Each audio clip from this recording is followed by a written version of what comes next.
तो बच्चों आज हम लोग करने जा रहे हैं टेस्ट नंबर 25।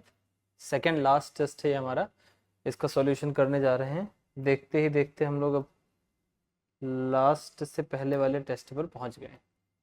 पहला सवाल है propane 1 all and propane 2 all को डिस्टिंग्विश कैसे करेंगे। तो 1 ऑल और 2 ऑल को अगर देखें तो इसको डिस्टिंग्विश करने का क्या तरीका हो सकता है। 1 all is basically this one, यहाँ OH लगा हुआ है, एंड 2 ऑल इज दिस। तो एक तो बड़ा अच्छा रिएजेंट है आयोडोफॉर्म, आयोडोफॉर्म डिस्टिंग्विश कर लेगा, लेकिन वो ऑप्शन में है नहीं। ऑप्शन में अगर आप देखें तो सबसे पहले इसका ऑक्सीडेशन करा रहे हैं, हर ऑप्शन में ऑक्सीडेशन कराया जा रहा है। तो ऑक्सीडेशन करवाने के बाद फिर कह रहे हैं कि कैसे करेंगे। तो इसका ये 1 डिग्री अल्कोहल है, इसका ऑक्सीडेशन होगा तो एल्डिहाइड बनेगा, और ये 2 डिग्री अल्कोहल है, इसका ऑक्सीडेशन होगा तो फिर कीटोन बनेगा। तो अब 1 डिग्री ये एल्डिहाइड बन गया और ये कीटोन बन गया। तो बेसिकली ये सवाल पूछा जा रहा है कि एल्डिहाइड कीटोन को कैसे डिस्टिंग्विश करेंगे। तो उसके लिए फेलिंग सॉल्यूशन यूज कर सकते हैं। अब फेलिंग भी आप देखो तो ऑप्शन में, सभी ऑप्शन में फेलिंग अवेलेबल है। तो फिर हमें सोचना है कि कौन है जो ऑक्सीडाइज करके एल्डिहाइड और कीटोन बनाएगा। तो ये जो रिएजेंट्स लिखे हैं अल्कलाइन KMnO4, एसिडिक डाइक्रोमेट या फिर कॉन्सेंट्रेटेड H2SO4, ये सब रिएजेंट ऑक्सीडाइज करने के बाद एल्डिहाइड कीटोन नहीं बनाते, ये सीधे ही कार्बोक्सिलिक एसिड में कन्वर्ट कर देते हैं। और कॉन्सेंट्रेटेड H2SO4 तो इसको एल्कीन बना देगा। तो फिर हम क्या करेंगे, कॉपर जो होता है वो ऑक्सीडाइज करता है और बनाता है क्या, एल्डिहाइड एंड कीटोन। तो out of the given options हमको तीसरा सबसे सुटेबल ऑप्शन लगेगा। सवाल अगले पे चलते हैं।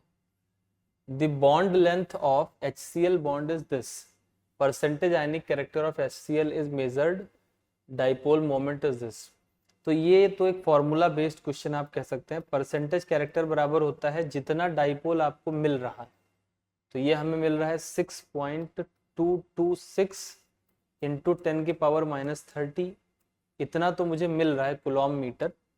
और कितना मिल सकता है, मैक्सिमम डाइपोल कितना मिल सकता है, तो मैक्सिमम ये है लेंथ, तो इस लेंथ को लिख देंगे। डाइपोल का फॉर्मूला होता है चार्ज इंटू लेंथ, 2.29 इंटू 10 की पावर -10।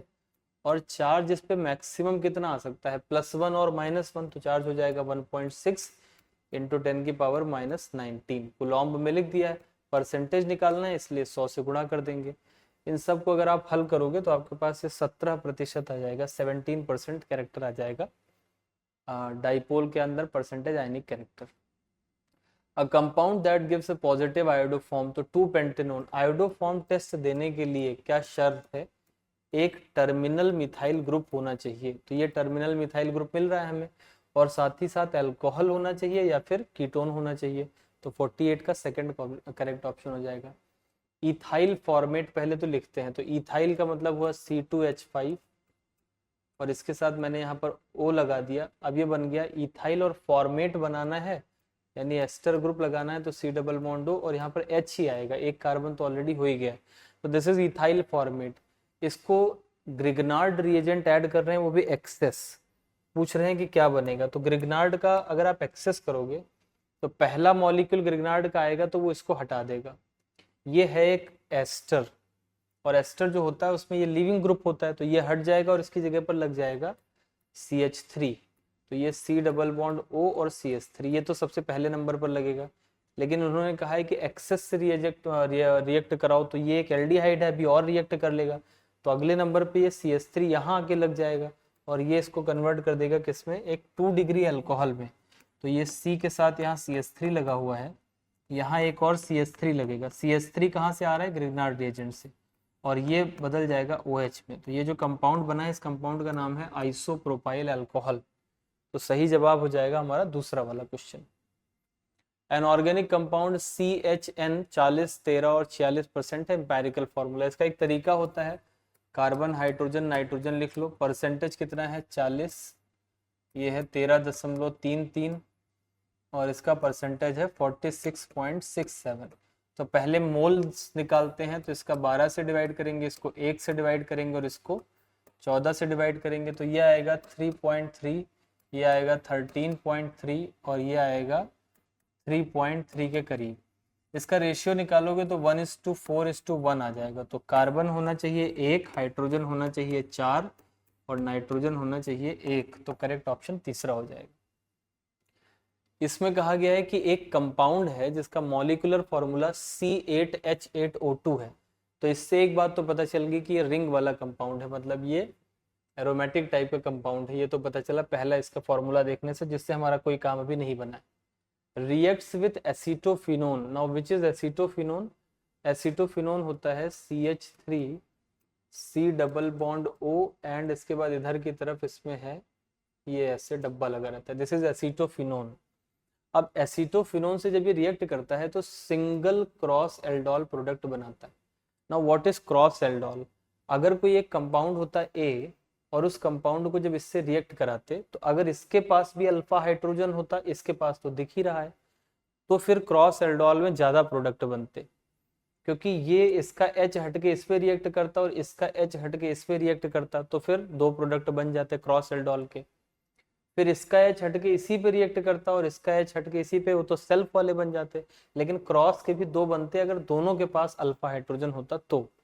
लेकिन ये कह रहे हैं सिंगल क्रॉस बन रहा है, तो इसका मतलब कि इसके पास अल्फा हाइड्रोजन नहीं है। तो मुझे एक हिंट मिल गई, नो अल्फा हाइड्रोजन। दूसरी हिंट ये मिल गई मुझे कि ये जो कंपाउंड है एल्डिहाइड अथवा कीटोन है। तो अब मैं अपने ऑप्शंस को चेक करूंगा। पहला ये दिख रहा है C डबल बॉन्ड OOH, ये नहीं हो सकता, ये कार्बोक्सिलिक एसिड है। इस वाले में देखो यहाँ C डबल बॉन्ड O के साथ CH3 लगा हुआ है, और अगर ये CH3 है तो इसके पास अल्फा हाइड्रोजन आ जाएंगे, और हमारे कंपाउंड में अल्फा हाइड्रोजन नहीं होना चाहिए, तो ये भी हमारा आंसर नहीं हो सकता है। इसको अगर आप देखेंगे तो ये C डबल बॉन्ड O और O लगा है, ये कंपाउंड एस्टर है, तो ये भी नहीं हो सकता। एल्डिहाइड या कीटोन होना चाहिए विथ नो अल्फा हाइड्रोजन। ये एक एल्डिहाइड है और इसमें कोई भी अल्फा हाइड्रोजन नहीं है, तो पहला हमारा करेक्ट आंसर हो जाएगा। In a reaction 2x plus y concentration of x 0.3 mole से 2 मोल हुआ है, कितनी देर में? 5 मिनट में। तो dx यानी change in x divided by time करेंगे तो 3 - 2 डिवाइडेड बाई 5, यानी आ गया 1/5। ये तो आ गया dx बाई dt। रेट क्या हो जाएगा? रेट विल बी 1/2 माइनस आगे लगा दो dx बाई dt। ये रेट हो जाएगा, तो 1/5 का 1/2 करोगे तो कितना आ जाएगा? 1/2 इंटू 1/5, ये आ जाएगा 1/10। तो that will come out to be 0.1 mole per litre पर मिनट। और अगर आपको किसी को माइनस वाली चिंता है तो माइनस में एक्चुअल में फाइनल माइनस इनिशियल लिखते हैं, तो यहाँ 2 - 3 लिखा जाएगा, तो ये माइनस में ही आएगा जो आगे आके कैंसिल हो जाएगा। बट वो मैंने अभी लिखा नहीं है क्योंकि उसकी जरूरत नहीं है अभी।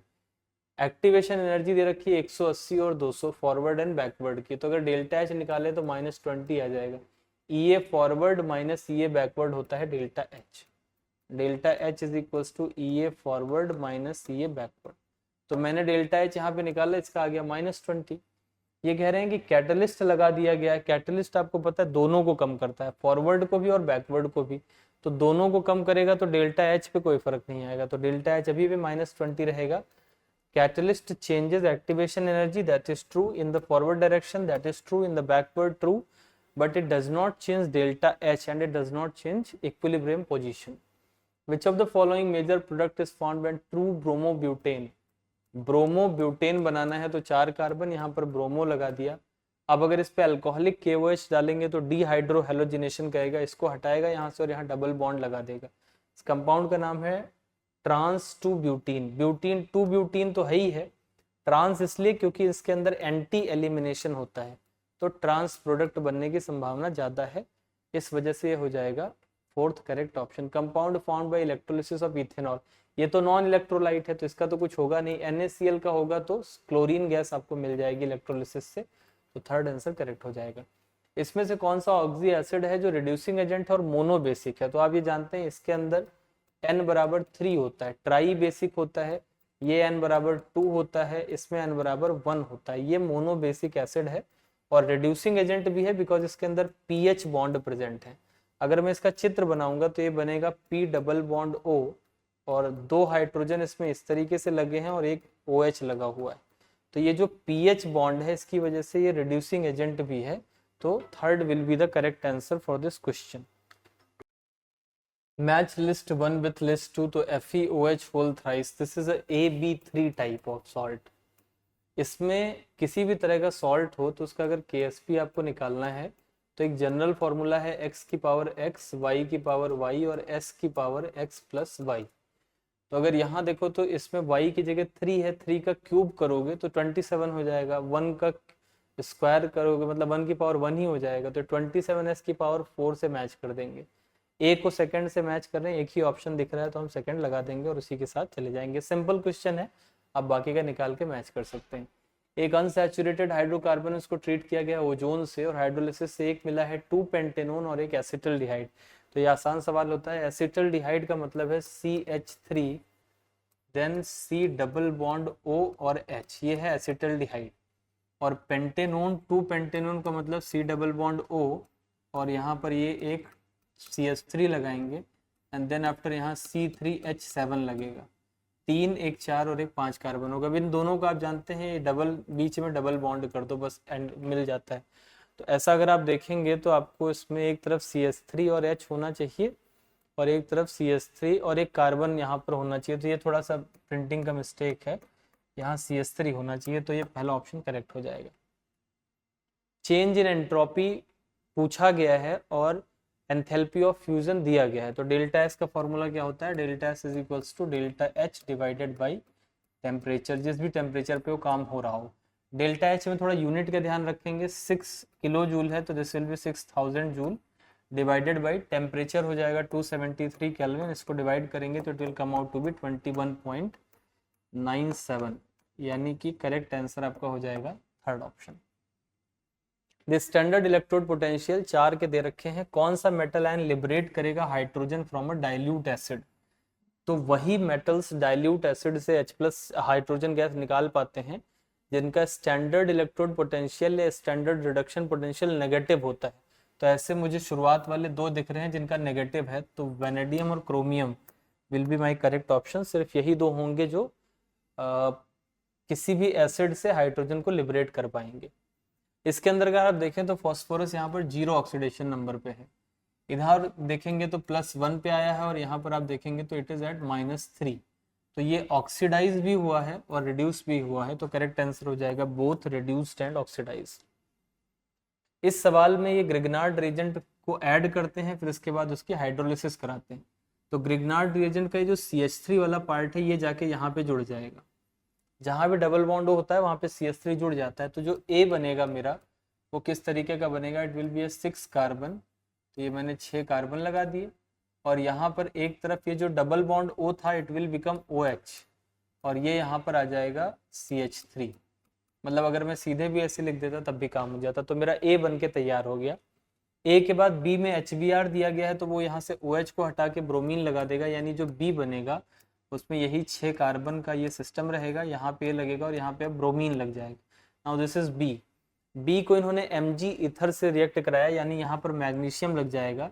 तो जो C बन के तैयार होगा वो बिल्कुल इसी तरीके का कंपाउंड होगा, बट डिफरेंस होगा, यहाँ MgBr लग जाएगा, यानी कि ये बन गया अब एक ग्रिग्नार्ड रिएजेंट और ये जाके अटैक करेगा किस पे, CH3CHO पे। अब CH3CHO को अगर मैं ऐसे लिखूं CH3C डबल बॉन्ड O और यहाँ पे H लगा देते हैं, तो जब इस पे ये अटैक करने के लिए आएगा तो ये तो हट जाएगा, यहाँ OH लग जाएगा और इस जगह से आके जुड़ेगा, ये 6 कार्बन का एक कंपाउंड था और इसी जगह पे एक CH3 लगा हुआ। तो इस तरीके से आपके पास अगर आप ऑप्शंस में देखें तो first will be the correct option for this question. Assertion है कि Cu+2 पानी में ज्यादा स्टेबल होता है, सही बात है। एंथैल्पी ऑफ हाइड्रेशन Cu+2 की कम है, ये गलत बात लिखी है, रीजन गलत लिखा है।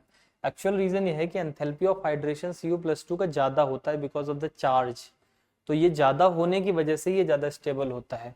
तो assertion is correct but reason is not correct. यहाँ ऑप्शंस थोड़े ऊपर नीचे कर दिए गए हैं। एक और बात है, Cu+ जो है वो एक्चुअल में 3D10 है, बट ये जो है ये 3D9 है। तो कॉन्फ़िगरेशन वाइज देखने से ऐसा लगता है कि ये ज्यादा स्टेबल होना चाहिए, but that is more stable in water. Reason आपसे पूछा जाएगा तो because of more hydration energy.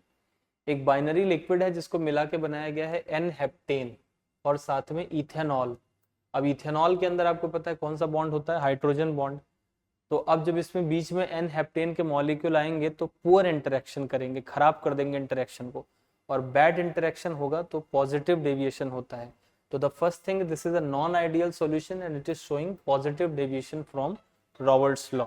तो करेक्ट आंसर आपका हो जाएगा ऑप्शन नंबर 2।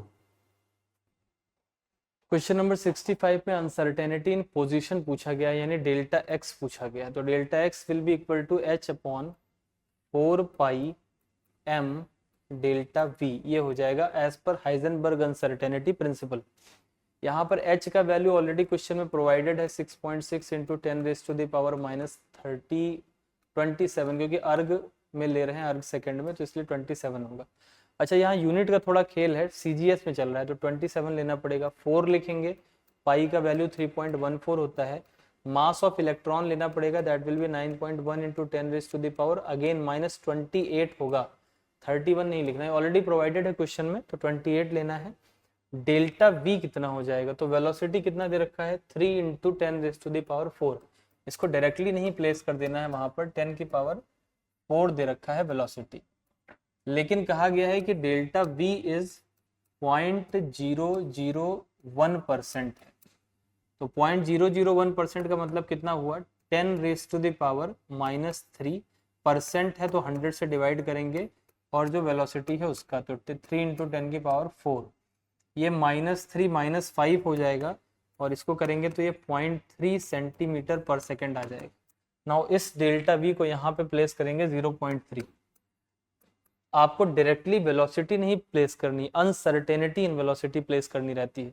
तो अनसर्टेनिटी का दिया है, इतनी अनसर्टेनिटी है 0.001%, तो आपको वेलोसिटी का 0.001% निकालना पड़ेगा। ये सब कुछ अगर आप सॉल्व करेंगे तो it will come out to be 1.93 centimetre, that is the correct option. सवाल में कहा गया है यदि volume of the reaction vessel को 4 गुना कर दें। अगर वॉल्यूम हो गया 4 गुना तो प्रेशर कितना हो जाएगा, 1/4 times of the initial pressure. और गैस के केस में प्रेशर ही कॉन्सेंट्रेशन का काम करता है, तो यहाँ पे देखो ये 1/4 टाइम्स होगा और स्क्वायर लगा हुआ है, ये भी 1/4 टाइम्स होगा। 1/4 का स्क्वायर हो गया 1/16 इंटू 4 करोगे तो 1/64 टाइम्स हो जाएगा rate of reaction. The equilibrium constant of the following reaction is this. Equilibrium constant मतलब K बराबर मुझे दिया है 10 रेज़ टू द पावर 8, और standard electrode reduction potential of iodide becoming iodide, iodine becoming iodide is this. तो फिर इसका पूछ रहे हैं कि कितना हो जाएगा। एक फॉर्मूला इक्विलिब्रियम कांस्टेंट वाला जो होता है वो होता है K is equals to 10 raise to the power NE naught upon 0.06, ये फॉर्मूला है। K का वैल्यू कितना है 10 की पावर 8 इज इक्वल्स टू 10 की पावर NE नॉट अपॉन 0.06, ये हो जाएगा। यहाँ से 10 तो कैंसिल ही हो गया, तो 8 बराबर कितना आ गया, N का वैल्यू इस रिएक्शन के लिए 2 है, और E नॉट सेल यहाँ पर लिखा जाता है, तो सेल लिख देते हैं डिवाइडेड बाई 0.06। यहाँ से E नॉट सेल बराबर कितना आ जाएगा, 8 गुणे 6 48/2 मतलब 0.24 आ जाएगा, 24। ई नॉट सेल मिल गया है। ई नॉट सेल बराबर क्या होता है, e naught cell is equals to e naught cathode minus e naught anode, तो ये 0.24 आ गया है इज इक्वल्स टू, इसमें से कैथोड कौन है जिसका रिडक्शन हो रहा हो, तो इसका रिडक्शन हो रहा हो, इसी काम से पूछा गया है, तो इसका ई नॉट मान लेते हैं, और माइनस एनोड का ऑलरेडी प्रोवाइडेड है 0.54, तो यहाँ से जो ई नॉट का वैल्यू आ जाएगा वो उधर जाके जुड़ जाएगा, तो 4 4 8 मतलब 0.78, तो जो करेक्ट आंसर हो जाएगा वो प्लस 0.77 वोल्ट हो जाएगा। For every chemical reaction at equilibrium standard Gibbs reaction, ये गलत बात लिखी। इक्विलिब्रियम जो होता है उस पर डेल्टा जी बराबर तो 0 हो जाता है, but delta g not standard Gibbs energy is not 0। यहाँ पर ई सेल भी 0 हो जाता है, लेकिन ई नॉट सेल 0 नहीं होता। ये आपको याद रखना है कि इक्विलिब्रियम पे स्टैंडर्ड वैल्यूज 0 नहीं होती है। E naught cell is not equal to 0, delta g naught is not equal to 0, तो पहला तो गलत हो गया। At constant temperature and pressure chemical reaction are spontaneous in the direction of decreasing Gibbs energy. तो डिक्रीजिंग गिब्स एनर्जी का मतलब क्या है, डेल्टा जी नेगेटिव, और अगर डेल्टा जी नेगेटिव है तो रिएक्शन स्पॉन्टेनियस होगा, तो ये बात सही लिखी है। तो first is false and second is true. In the third period the first ionization potential, अब देखो थर्ड पीरियड में कौन लोग आते हैं, sodium, magnesium, aluminium, silicon, phosphorus, chlorine इन्होंने लिया नहीं है तो मैं भी उसको नहीं लूँगा। और इसमें क्या होता है कि इसमें ये जो मैग्नीशियम है ये स्टेबल होने के कारण एक कदम आगे चला जाता है, तो रियल ऑर्डर क्या हो जाएगा, सोडियम से ज़्यादा होगा एल्यूमिनियम का, एल्यूमिनियम से ज़्यादा मैग्नीशियम का, मैग्नीशियम से ज़्यादा सिलिकॉन का, और ये फॉस्फोरस जो है ये सल्फर से आगे चला जाता है, लेकिन अभी यहाँ वो है ही नहीं तो फिर उसको सोचने की ज़रूरत नहीं है, तो सोडियम के बाद एल्यूमिनियम आएगा, then after magnesium silicon phosphorus, तो करेक्ट आंसर ये वाला हो जाएगा। इधर जाने पे साइज घटता है तो आयोनाइजेशन एनर्जी जो होती है वो बढ़ती चली जाती है, बट उसमें एक्सेप्शनल भी होते हैं, दो एक्सेप्शंस आते हैं। ग्रुप 12 के जो एलिमेंट हैं जिंक कैडमियम मरकरी वो छोटे होते हैं किसकी कंपैरिजन में, ग्रुप 2 में metals, because zinc cadmium mercury के पास 10d इलेक्ट्रॉन्स होते हैं जो कि न्यूक्लियर चार्ज को पुअरली स्क्रीन करते हैं, शील्डिंग या poor screening of d orbital, f की उससे भी पुअर होती है, इसकी वजह से साइज कम हो जाता है, इसको ट्रांजिशन कॉन्ट्रैक्शन भी बोलते हैं। माल्टोज को ग्लूकोज बनाने वाले का नाम माल्टेज है। आसान सवाल है, ऐसे क्वेश्चन आए तो अच्छा लगता है। इस रिएक्शन में आपको सबका क्या दे रखा है, एंट्रोपी, इन सब की एंट्रोपी दे रखी है। फिर उसके बाद क्या किया गया है कि डेल्टा H दिया गया है 95, ये एंथैल्पी चेंज है, और आपसे वो टेम्परेचर पूछ रहे हैं जिस टेम्परेचर पे ये इक्विलिब्रियम को अटेंड कर लेगा। तो सबसे पहले इस रिएक्शन की एंट्रोपी निकालते हैं। A2 का इन्होंने कितना दे रखा है 190, तो दिस इज 190। B2 का कितना दे रखा है इन्होंने 130, और 195 दिया है किसका, 195 इज फॉर AB3। तो अगर मैं डेल्टा S फॉर रिएक्शन निकालूं तो delta S reaction will be equal to summation of S product minus summation of S reactant. Product वाले में देखेंगे तो AB3 आ रहा है, 195 है, इसको 2 से गुणा करेंगे तो 400 में से 10 कम हो जाएगा यानी 390, तो 390 माइनस। अब रिएक्टेंट वाले में आ जाओ, रिएक्टेंट वाले में सबसे पहले 3B2 आएगा, 3B2 का मतलब कितना हुआ 390, 3 से गुणा कर दिया मैंने तो इट विल बी 390, और साथ में जोड़ेंगे प्लस 190, तो ये इसको हल करोगे तो ये दोनों कट जाएंगे और ये आ जाएगा -190। डेल्टा एस आ गया। अब जो टेम्परेचर होता है जिसपे इक्विलिब्रियम अटेन होता है that is delta H upon delta S. Delta H का वैल्यू दिया है 95,000 किलो जूल में है, ध्यान रखना, माइनस में लेंगे और डिवाइड करेंगे किससे, -190 से, तो ये हमारे पास कितना आ जाएगा टोटल सॉल्व करने के बाद, इट विल बी 500 केल्विन। सही जवाब हो जाएगा 500 kelvin. Work done on an ideal gas cylinder when it is compressed by an external pressure in a single step. तो सिंगल स्टेप चल रहा है मतलब P एक्सटर्नल कांस्टेंट है, जब कभी P एक्सटर्नल वेरिएबल होता है तो मल्टीपल स्टेप्स होते हैं, तो अगर कांस्टेंट है तो ये ग्राफ तो गया, P एक्सटर्नल वेरी ही नहीं कर रहा है, मतलब प्रेशर बदल नहीं रहा है, प्रेशर तो फिक्स है, तो या तो ये ग्राफ लेंगे या तो वो वाला ग्राफ लेंगे।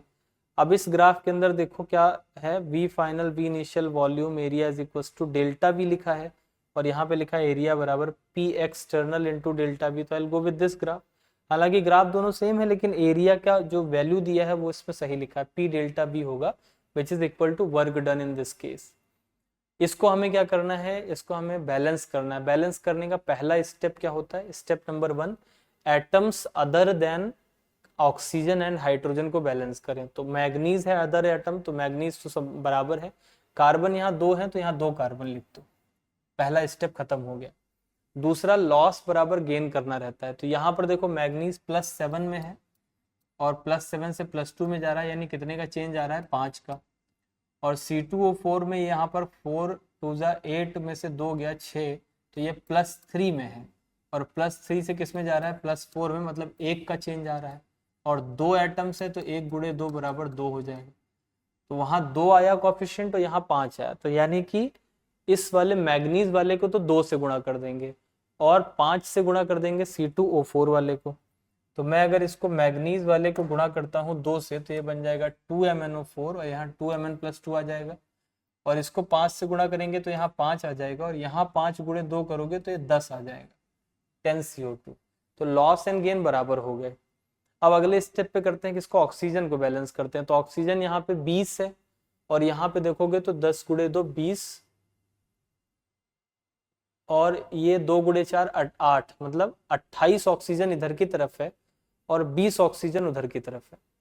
ये 5 गुणे 4 20 ऑक्सीजन ये हो गया और 2 गुणे 4 8 हो गया, तो 28 इधर है और 20 उधर है। उस H2 वाले को भी नहीं देख रहा हूँ, तो फिर 20 है तो मतलब 8 वाटर के मॉलिक्यूल लगाने पड़ेंगे, 8H2। और इसको बैलेंस करने के बाद H प्लस को बैलेंस करते हैं, तो यहाँ पर 8 गुणे 2 मतलब 16 H प्लस लग जाएंगे। अब मुझे सबका कोएफिशिएंट मिल गया है, पहले वाले में ही आपको सही जवाब मिल जाएगा। Which one of the following has the most nucleophilic nitrogen? What is nucleophilicity? Nucleophilic मतलब न्यूक्लियस लविंग, यानी जिसके पास खुद के पास नेगेटिव चार्ज हो और ज़्यादा नेगेटिव चार्ज हो वो अच्छा न्यूक्लियोफाइल बन पाएगा। तो इसमें से अगर हम देखें तो न्यूक्लियोफाइल मतलब या तो नेगेटिव चार्ज हो या तो लोन पेयर हो। तो इनका लोन पेयर अगर आप देखेंगे तो इनका लोन पेयर नाच रहा है इधर भी और इधर भी। इनका लोन पेयर देखोगे तो ये भी नाच रहा है इधर की तरफ।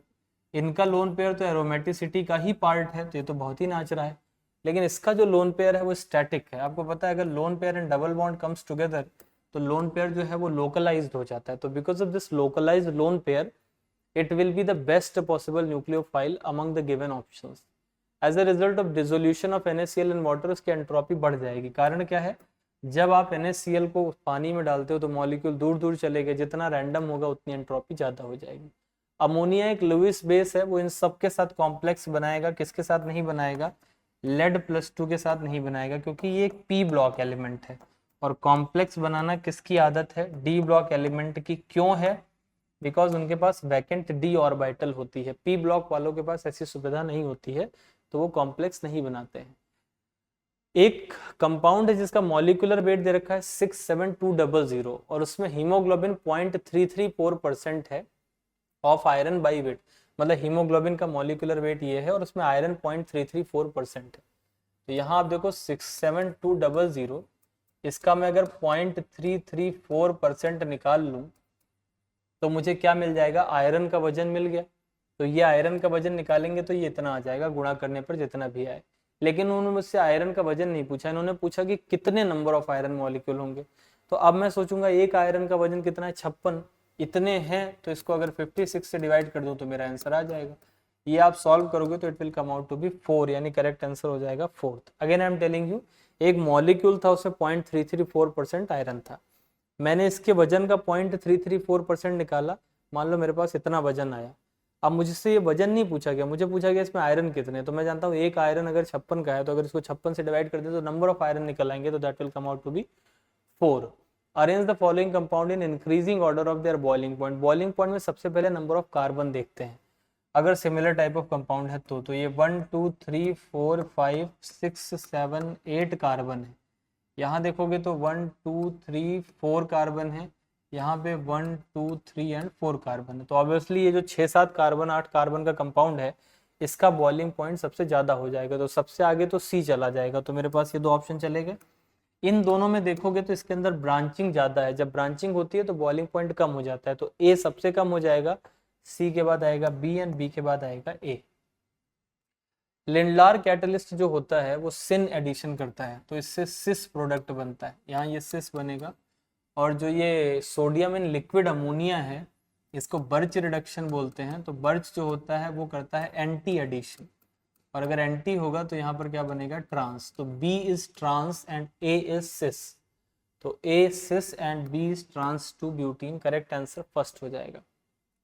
For the Balmer series in the spectrum of hydrogen atom, formula दे रखा है, पूछा गया है कौन कौन से स्टेटमेंट इसमें से सही है। वेवलेंथ जैसे डिक्रीज हो रही है, what is the meaning of wavelength decrease होना, मतलब एनर्जी बढ़ रही है। अब एनर्जी बढ़ेगी तो लाइंस कन्वर्ज होती जाएंगी। आपको पता है कि जो लाइंस हैं वो ऊपर जैसे जैसे गैप कम होता जाता है वैसे कन्वर्ज होती जाती है, तो जैसे जैसे एनर्जी बढ़ती है लाइंस कन्वर्ज होती जाती हैं, तो पहला स्टेटमेंट तो सही लिखा है। दूसरी बात, ये बामर सीरीज है तो बामर में कहीं से भी आएगा लेकिन N1 जो रहेगा वो 2 रहेगा, तभी उसको बामर बोलते हैं, तो ये बात भी सही लिखी है। लॉन्गेस्ट वेवलेंथ मतलब सबसे कम एनर्जी, तो सबसे कम एनर्जी तो 3 से 2 में ही होगी, फिर इसके बाद 4 से 2, फिर इसके बाद ऐसे आते जाएंगे तो एनर्जी बढ़ती जाएगी, इनफाइनाइट से 2 में मैक्सिमम एनर्जी होगी, तो सी भी सही लिखा है। आयोनाइजेशन एनर्जी इससे निकाल सकते हैं, ये बात गलत है। आयोनाइजेशन एनर्जी इसलिए नहीं निकाल सकते उसके लिए आपको लाइमन सीरीज लेनी पड़ेगी। लाइमन में 1 पे आता है और आयोनाइजेशन आप 1 से निकाल सकते हो, तो करेक्ट स्टेटमेंट ABC हो जाएगा। तो correct is third option. When first ionisation energy is plotted against the atomic number, peak कहाँ पर आएगा? तो अगर हम एक तरफ आयोनाइजेशन एनर्जी ले रहे हैं और एक तरफ एटॉमिक नंबर ले रहे हैं, तो पीक का मतलब किसकी सबसे ज्यादा आएगी? तो आपको पता है रेयर गैसेज या इनर्ट गैस जो होती हैं they are stable, and because of their stability they are having maximum ionisation energy. इसमें से सबसे स्टेबल कंपाउंड LiF है, एनसीईआरटी ने दिया है। LiF में दोनों का सिमिलर साइज है, and whenever there is similar size the stability becomes very high because of very high lattice energy, so they are very much stable। Germanium जो है वो एक पावरफुल रिड्यूसिंग एजेंट है और लेड जो है वो एक स्ट्रॉन्ग ऑक्सीडाइजिंग एजेंट। जो लेड होता है +4, इसका +2 ज़्यादा स्टेबल है। ये एक लोअर एलिमेंट है, नीचे की तरफ पाया जाता है, तो इसका स्टेबिलिटी में +2 ज़्यादा है। तो +4 हमेशा चाहता है कि वो +2 बन जाए। अगर ये +2 बनना चाहता है तो इसको 2 इलेक्ट्रॉन का गेन करना पड़ेगा, यानी ये खुद रिड्यूस होगा, और अगर ये खुद रिड्यूस होगा तो मतलब ये एक अच्छा ऑक्सीडाइजिंग एजेंट बन जाएगा, ये जो रिड्यूस होना चाहता है। अब ये क्यों हुआ? बिकॉज ये नीचे की तरफ है, नीचे एलिमेंट में लोअर ऑक्सीडेशन स्टेट ज़्यादा प्रभावी होती हैं। और ये क्यों होता है? Because of inert pair effect. तो more pronounced inert pair effect in lead than in germanium. एक केमिकल रिएक्शन में एक्टिवेशन एनर्जी 600 R है, रेट कांस्टेंट का रेशियो पूछा गया। फॉर्मूला क्या होता है इसका? log K2 upon K1 is equals to EA। Log का नहीं लेते हैं, रीजन क्या है? लॉग वाला फॉर्मूला नहीं लेते हैं, ln वाला फॉर्मूला ले लेते हैं। तो ln K2 upon K1 is equals to EA upon 2.303 यहाँ से हट जाएगा, R 1 अपॉन T1 एक है 1/600, 273 इसमें जोड़ोगे 600 आएगा और एक आएगा 300, तो ये हो जाएगा 1/300 माइनस 1/600। अब इसको अगर हल करेंगे तो ये आ जाएगा ln K2 upon K1 is equals to EA दे रखा है 600 R डिवाइडेड बाई R, और ये सॉल्व करोगे तो ये 1/600 आ जाएगा। Now this 600 R cancel. अगर ln K2 बाई K1 आया है कितना? 1, तो K2 बाई K1 कितना आ जाएगा? It will be equal to E के बराबर आ जाएगा। तो करेक्ट आंसर ये हो जाएगा। या आप ऐसे लिख लो ln K2 by K1 is equal to ln E, तो K2 by K1 is equal to E आ जाएगा। तो करेक्ट आंसर E है। ये एक बैलेंसिंग का रिएक्शन है, रेडॉक्स का नहीं है। रेडॉक्स इसलिए नहीं क्योंकि ऑक्सीडेशन नंबर सबका सेम है। तो अगर आप इसको बैलेंस करना चाहते हैं तो इसमें हिट एंड ट्रायल मेथड लगेगा। इधर 2 क्रोमियम है तो आपको यहाँ 2 लगाना पड़ेगा, इसके बाद 2 क्रोमियम लगा दोगे तो फिर के तो बैलेंस हो गया, ऑक्सीजन बाद में देख लेंगे। अब किसको बैलेंस किया जाए? 2 हाइड्रोजन उधर है तो यहाँ 2 ये लगाना पड़ेगा, 2 Cl हो जाएंगे तो यहाँ भी 2 लगाना पड़ेगा। K2 इधर की तरफ है, 2 K2 लग गया तो फिर 4 हो गया, ये भी सही हो गया। तो rest is everything is fine I think, है ना। बाकी ऑक्सीजन 7 उधर एक, सब बैलेंस हो गया। तो मतलब अब इसको अगर लिखना चाहें तो 2 2 1 2 2 2 1 2 1, तो I think this is correct option, fourth is. ये हिट एंड ट्रायल था, इसमें कोई रेडॉक्स रिएक्शन का बैलेंसिंग नहीं लगाना बिकॉज ये रेडॉक्स है ही नहीं। In which of the following sp3d2 hybridization? sp3d2 क्या बताता है? It is outer orbital complex. और आउटर ऑर्बिटल कॉम्प्लेक्स कब बनता है? जब वीक फील्ड लिगेंड हो, WFL हो। तो इसमें से वीक फील्ड लिगेंड आपको पहले ऑप्शन में दिख रहा है, तो first will be the correct option. The heat absorbed during isothermal expansion of an ideal gas against vacuum is 0। Against vacuum बोला मतलब वर्क 0 हो गया, आइसोथर्मल बोला मतलब डेल्टा E 0 हो गया। अब ये दो चीजें 0 रहेंगी तो Q तो 0 होगा ही, तो हीट एब्जॉर्ब इज 0, तो statement 1 is correct. The heat absorb during adiabatic मतलब Q 0 हो गया। Ideal gas against constant external pressure is 0, तो एडियाबैटिक में Q तो 0 होता ही है। तो both statement 1 and 2 are correct. इसमें से कौन सा ऐसा है जिसमें आपको एमीन नहीं मिलेगा? साइनाइड का हाइड्रोलिसिस करेंगे तो आपको मिलेगा RCOOH। बहुत सारे रिएक्शंस में हम लोग इसको यूज कर चुके हैं। साइनाइड का पार्शियल हाइड्रोलिसिस करने में अमाइड मिलता है और कंप्लीट हाइड्रोलिसिस करने से कार्बोक्सिलिक एसिड मिल जाता है। The law of conservation of mass holds good for following, nuclear reaction में मास जो है वो एनर्जी में कन्वर्ट हो जाता है, इसलिए वहां पर law of conservation of mass नहीं लग पाता है। तो this was all about your paper number 25। अब हमारे पास सिर्फ एक पेपर बचा है, the exam is very very very close to your, मतलब बिल्कुल आपके सामने ही आ गया एग्जाम, तो अब ज़्यादा सोचने की ज़रूरत है नहीं, बातें वही हैं, नई चीज़ें ना पढ़ें, पुरानी चीज़ों को रिवाइज करते रहें और होप ना छोड़ें। होप कभी नहीं छोड़नी चाहिए, युद्ध के मैदान तक तो जरूर जाना चाहिए, उसके बाद ही कुछ सोचना चाहिए। दूसरी बात यह है कि इस टाइम पे don't do any new thing, just believe in your self, that is very very important. मुझे एक चीज़ ऐसी लगती है कि समटाइम्स लास्ट मोमेंट पे जो सिलेक्शन होता है वो गड़बड़ कर देता है, तो अभी किसी ऐसी चीज़ से इन्वॉल्व ना हो जो नया हो या जो आपके मेंटल पीस को ख़राब कर सकता हो। अभी जो बचे हुए दिन है उसमें आपका मेंटल पीस ही आपका आने वाले जीवन का 5-6 साल और शायद उसके बाद का भी जीवन निर्धारित करेगा। तो take care of all this things, they are very very important. पढ़ाई करते रहें, अगले सॉल्यूशन में फिर आपसे, अगले और आखिरी सॉल्यूशन में फिर आपसे मुलाकात होगी, तब तक के लिए ऑल द बेस्ट।